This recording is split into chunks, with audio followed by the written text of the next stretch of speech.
Hey everybody, this video is called Welcome to Jurisprudence Part 2. And tonight we're going to continue our pass-through study here in the 22nd chapter of Deuteronomy, where Moses is going to be focusing on various laws and different topics throughout this chapter, where it's going to be focusing on how to love our neighbors as ourselves. And so we know the greatest commandments in the Bible is love the Lord your God with all your heart, with all your soul, and with all your mind. And the next one is love your neighbor as yourself. So Moses here, between now and the next few chapters, he's going to be focusing on loving our neighbor through demonstrating kindness and purity and sexual morality and not sexual immorality. So chapter 22 verses 1 through 4, it says, "You shall not see your brother's ox or his sheep going astray, and hide yourself from them. You shall certainly bring them back to your brother. And if your brother is not near you, or if you do not know him, then you shall bring it to your own house, and it shall remain with you until your brother seeks it. Then you shall restore it to him. You shall do the same with his donkey, and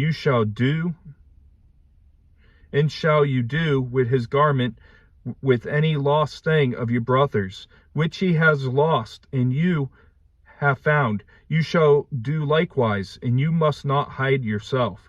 You shall not see your brother's donkey or his ox fall down along the road, and hide yourself from them. You shall surely help him lift them up again." So, as I mentioned, from this point through chapter 26, the law is loving one's neighbor is being applied here to domestic and social relationships. And the Israelite must not hide his eyes from such an obvious loss. And an Israelite had the duty to pursue and bring back the lost property of his neighbor. And God condemns the sin here of doing nothing. And to see your brother in need and do nothing is considered evil. And later in the New Testament, in James, I believe, James chapter 3, I might be wrong, but he spoke about knowing someone that has needs and you don't help them when you are able to, and it's sin. But to see your brother in need and to do nothing is evil. And when we have the opportunity to do good, we must not go into hiding. And in Exodus chapter 23, verses 4 and 5, Israel is also commanded to help stray animals, and even not just stray animals, but they were even to help their enemies' animals when need be. And if someone's donkey fell down and you were physically able to help them, you should, or you'd be in sin against your brother and God. And in verse 5 here, it says, "A woman shall not wear anything that pertains to a man, nor shall a man put on a woman's garment, for all who do so are an abomination to the Lord your God." And verse 5 is not very politically correct in today's foolishness, but it says, I'm going to read it one more time in case somebody didn't hear this verse. It says, "A woman shall not wear anything that pertains to a man, nor shall a man put on a woman's garment, for all who do so are an abomination to the Lord your God." So we see that this statute prohibited a man from wearing feminine clothing or a woman from wearing masculine clothing. And the same word translated abomination was used back in Leviticus 18:23 to describe God's view on homosexuality, and also in Leviticus 20 verse 13. In this instance, in Deuteronomy 22 verse 5, outlawed transvestitism. In the creation order distinctions between male and female, they were to be maintained without exception, as Genesis 1:27 says that God created male and female, and he laid that all out already. And it's crazy that people around us today, even within the church, they're supporting, the LGBT, and they'll be out there with their flags and everything alongside the LGBT community. And I'm not saying any of this because I hate people in the LGBT community. I'm saying it because it's God's word, right here. And, I'd rather please God than please man. In verse 5, one thing that really gets me disgusted is seeing these drag queens going into schools and libraries and all that and having children listen to them read books. These men dressing up as women and all that, that's sin. And this verse does not justify legalism of movements that claim women should only wear dresses. And I think that should be mentioned as well, is there's a legalism approach that's been in the church where people think, if they don't wear dresses, then they're violating that verse. And it doesn't attack kilts in some cultures. And yet, a man should not dress like a woman. And transvestism is how our culture grew into what we see with the modern day perversion of gender confusion. Today I think there's like 28 genders or 52, whatever. I don't know the exact number, because when biology, was twisted around and people wanted to,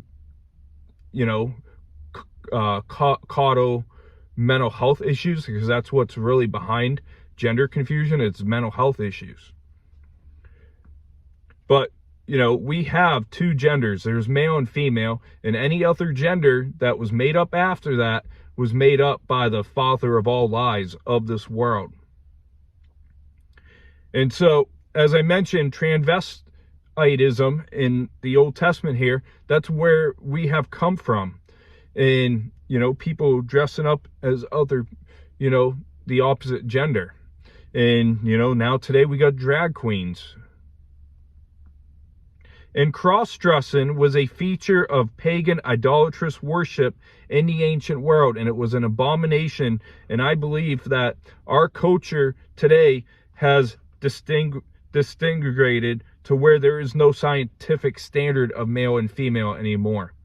And it is now how people fail, or mental disorders, as I mentioned. And so we're going to continue moving on here, because I don't want to go an hour on one verse here. But verses 6 and 7, it says, if a bird's nest happens to be before you along the way in any tree or on the ground with young ones or eggs, with the mother sitting on the younger or on the eggs, you shall not take the mother with the young. You shall surely let the mother go and take the young for yourself, that it may be well with you and that you may prolong your days. So this law, it really does show the heart of God, that in long-term provisions for his people. And this can, verse 6 and 7, we should think about Matthew chapter 6, where Jesus said, don't worry, if the Father takes care of the birds and everything, how much more will he take care of us? And so we see that God cared for long-term provisions for his people. And by letting the mother go, food would be acquired without killing the source of future food. And God commanded kindness to animals. And, in these verses is speaking about kindness to even the bird's nest. And the bird's nests were even to be given consideration and care. And, if Israel took care of the smaller things, then God would be with them and God would bless them. And those who are generally cruel to animals are also cruel to people. When you find people that are, attacking the wildlife for no reason, they don't have values. They are horrible against other human beings as well. And in verse 8 it says, when you build a new house, then you shall make a parapet for your roof, that you may not bring guilt of bloodshed on your household if anyone falls from it. So a parapet refers to the roof of a home back in ancient Israel, and that was a flat roof that was usually reached by outside stairs. And to prevent injury or death by falling, the law here called for a fence to be built around the roof. And this too would express love for those who might otherwise become injured or kill themselves. And as Christians, we should care about the safety and the concerns of others. And, that's why if people still prefer to wear masks, I'm not going to criticize them. I'm not going to look at them any different. We're to love them. And vice versa. If people are taking precautions for safety, we should have respect for that. And, likewise, if you don't want to take precautions, that is your own personal freedom, personal liberty type issue. And failure to build in a safe way would bring guilt on the owner and on the builder of the home. And in verse 9 through 12, you shall not sow your vineyard with different kinds of seed, lest the yield of the seed which you have sown in the fruit of your vineyard be defiled. You shall not plow with an ox and a donkey together. You shall not wear a garment of different sorts, such as wool and linen mixed together. And you shall make tassels on the four corners of the clothing with which you cover yourself. So the aim of verses 9 through 12 of the legislation seems to maintain healthy crops by keeping the seeds separate from one another. And according to dietary laws prescribed back in chapter 14, the ox was a clean animal, but the donkey was an unclean animal. And even more compelling was the fact that these two different animals could not together plow a straight furrow. And their temperaments, natural instincts, and physical characteristics made it impossible.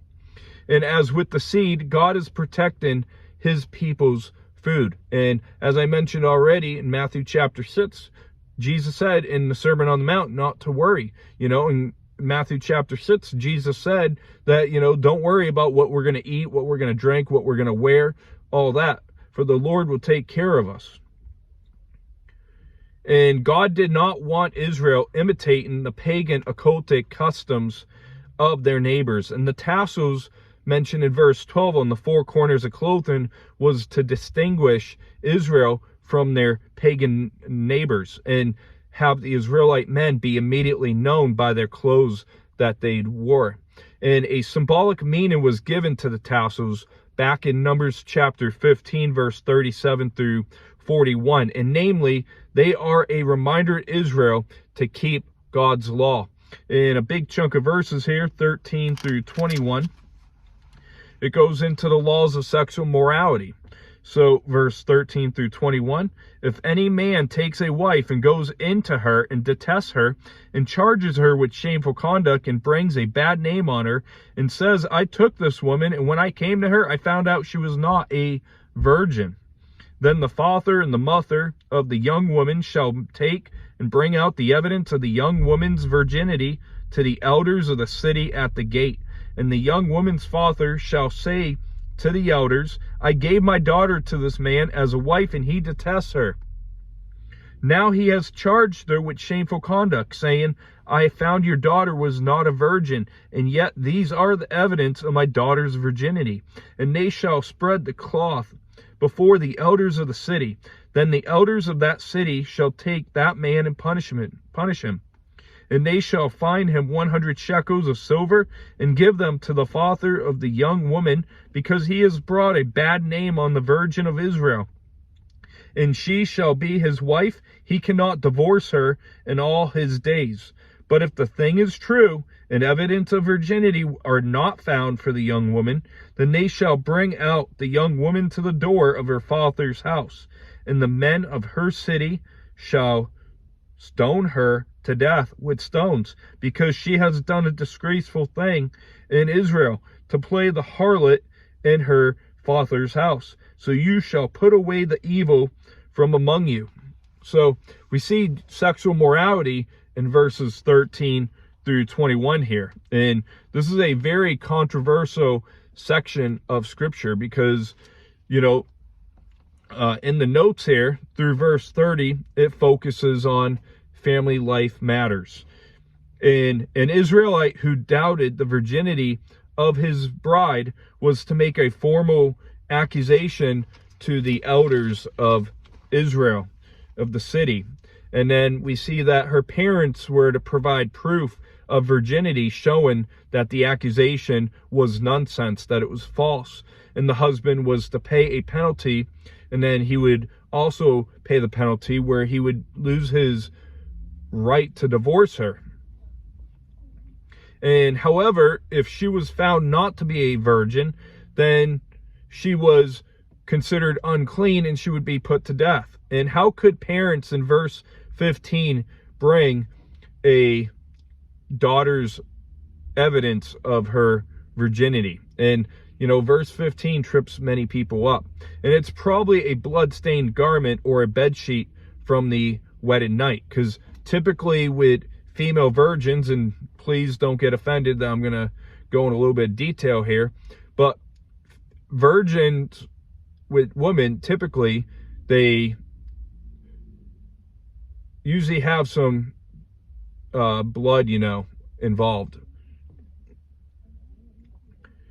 And so if a woman didn't bleed when she was married, it would be looked at back then as she was not a virgin. Obviously today the medical field is different. They can actually do different things to determine if a girl is a virgin or not. And I won't get too much into human sexuality on this today. But verse 19, a shekel weighed about 4 ounces, and so the total fine would be 2.5 pounds of silver for the man to pay if he made a false accusation to try to bring down her testimony, or her I can't think of the word at this moment, but you probably get the drift of what I'm getting at. Her testimony, but her integrity.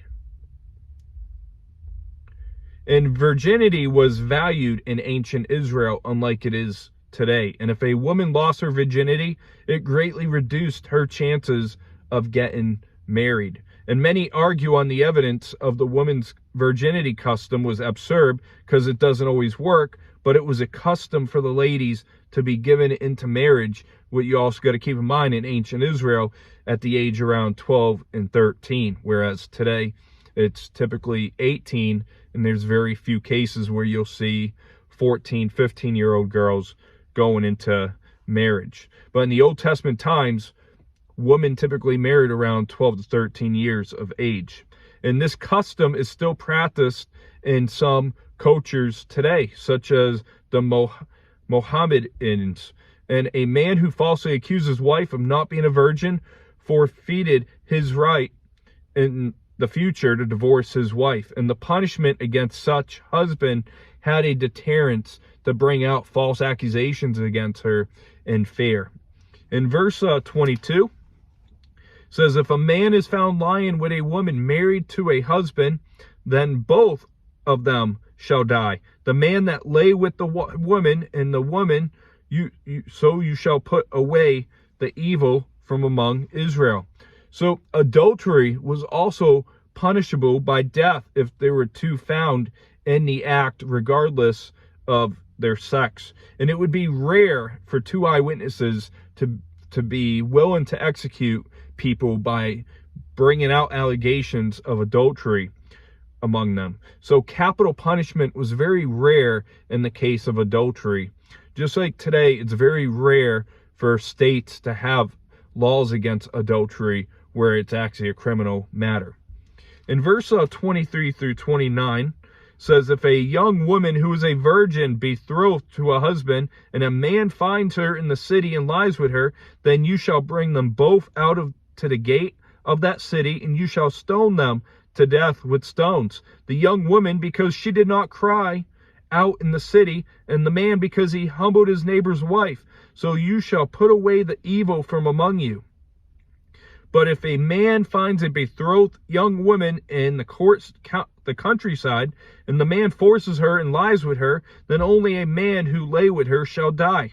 But you shall do nothing to the young woman. There is in the young woman no sin deserving of death. For just as when a man rises against his neighbor and kills him, even so this is this matter. So for he found her in the countryside, and the betrothed young woman cried out but there was no one to save her. If a man finds a young woman who is a virgin and not betrothed, and he seizes her and lies with her, and they are found out, then the man who lay with her shall give the young woman's father 50 shekels of silver, and she shall be his wife, because he has humbled her. And he shall not be permitted to divorce her all his days. So another controversial part of this chapter with modern day society and the world. But adultery was punished by death for the two found in the act, as I already mentioned.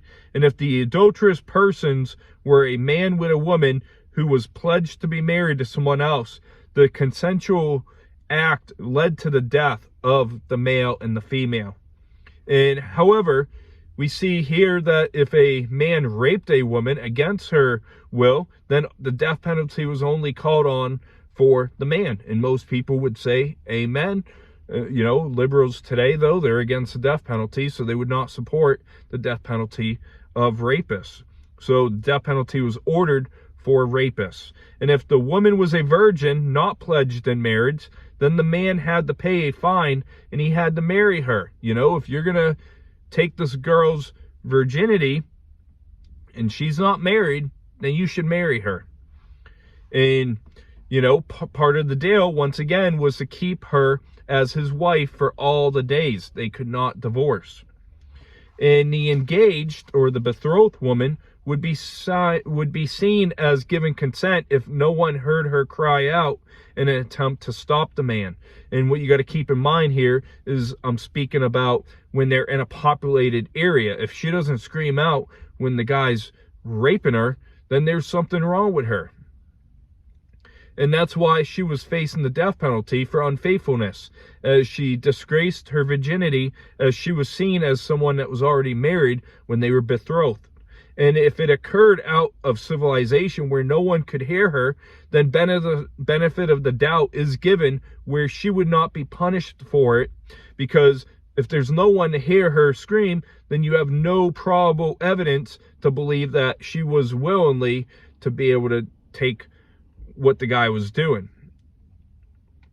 And in verse 30, to finish up the chapter here, it's going to be a long video today, but when you get into these laws, just like law students, they spend many years studying the laws and everything when they go to law school. That's why this video is called Jurisprudence, because it is literally the study of laws here. So verse 30, a man shall not take his father's wife, nor uncover his father's bed. So in verse 30, we see that in no case was a man to marry his father's wife or have sexual relations with her. And this likely refers to a stepmother, because it should already be known that you shouldn't be sleeping with your mother. However, I believe stepmothers are in view of this verse.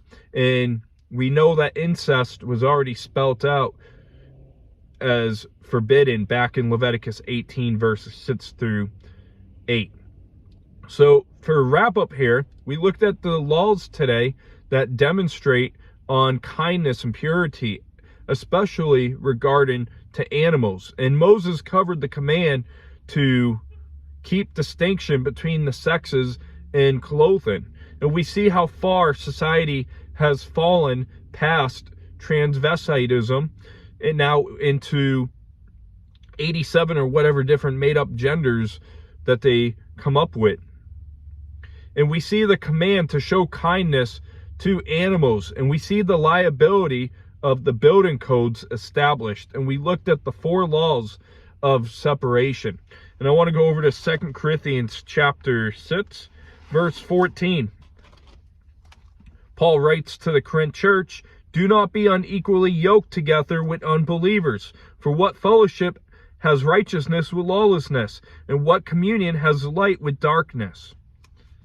So we must also keep ourselves from unholy combinations, such as living worldly with unbelievers. And in 1 John chapter 2, verse 15 through 17, the Apostle John says, don't love the world or the things of this world. Separate yourselves from the world. And that's what being holy is to be separate. And tassels, they distinguished Israel from their pagan neighbors. And we see, though, that later the Pharisees would abuse the law here in Matthew chapter 23, verse 5. And I'll read that real quick. It says, "But all their works they do to be seen by men. They make their phylacteries broad and enlarge the borders of their garments." So Jesus condemned the Pharisees for making their tassel potions larger, as they didn't do it out of their love for God, but they wanted to show off and how spiritual they were. And Moses, he covered the laws of sexual morality and resolving an accusation when it came to marital deception. And virginity, as I talked about, was highly valued among Israel. And unfortunately today, virginity is not treasured the way it was back just a few thousand years ago. And virginity is not respected in the Western nations, as men and women, they sell themselves cheap by easily giving away their virginity in their dating ages. You know, today it's not very uncommon to hear somebody lose their virginity as a teenager. And I am one of those who gave up my virginity before marriage. And I did not honor God in my teenage years.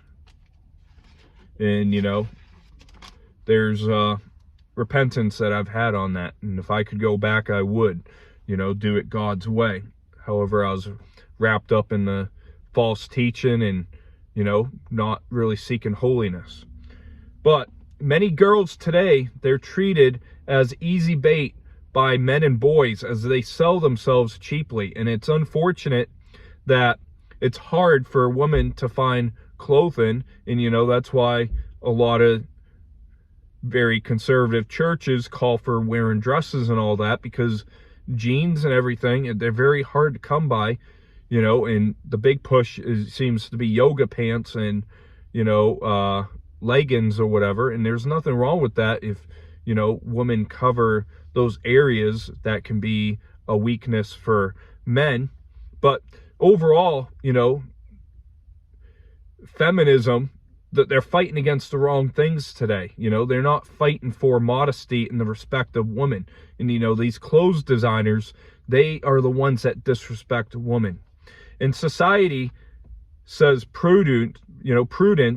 Society says prudence is stupid, but God has a purpose for his design, for his commands. And we looked at the penalty for adultery. And adultery isn't a man problem or a woman's problem. It's both parties that are equally at fault.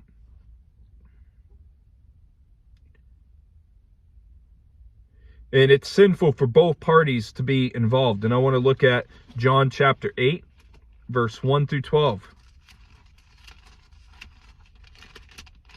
It says here, "And everyone went to his own house, but Jesus went up to the Mount of Olives. Now, early in the morning, he came again to the temple, and all the people came to him and sat down and taught him. Then the scribes and the Pharisees brought to him a woman caught in adultery. But when they had set her in the midst, they said to him, 'Teacher, this woman was caught in adultery in the very act. Now Moses in the law commanded us that such should be stoned. But what do you say?' This they said, testing him, that they might have something of which to accuse him. But Jesus stooped down and wrote on the ground with his finger, as though he did not hear. So when they continued asking him, he raised himself up and said to them, 'He who is without sin among you, let him throw a stone at her first.'" And that's one of the most abused verses that people like to take today. And in verse 8 it says, "And again he stooped down and wrote on the ground. Then those who heard it, being convicted of their conscience, went out one by one, beginning with the oldest even to the last. And Jesus was left alone, and the woman standing in the midst. When Jesus had raised himself up and saw no one but the woman, he said to her, 'Woman, where are those accusers of yours? Has no one condemned you?' She said, "No one, Lord." And Jesus said to her, neither do I condemn you. Go and sin no more." So Jesus, in this chapter, he confronted the religious teachers and the Pharisees who brought him to a woman that they apparently caught in adultery in the act. But what's interesting is, if they really caught her in the act, where's the man? Why aren't they bringing the man to be prosecuted as well? And, you know, the law of Moses has said that in adultery, both parties are condemned and to be stoned. And the death penalty was rare for adultery due to the lack of witnesses, but it had value, and it made people regard the sin more seriously. And today, we no longer confront adultery in the justice system, and adultery is not taken serious among society, and as a result, society suffers greatly. And we looked at the laws regarding rape and capital punishment that was necessary against such monsters. And anybody that's a rapist, I call them a monster, because they are abusing their victim. And we looked at the ending where Moses spoke out against men getting together with mothers or stepmothers. And true or false, there's an example in the Bible where a church was tolerating incest. And I'll let you think about that as I'm going to flip to a passage that will give us an answer. Good job if you said the Corinth church. So we're going to look at 1 Corinthians chapter 5, verses 1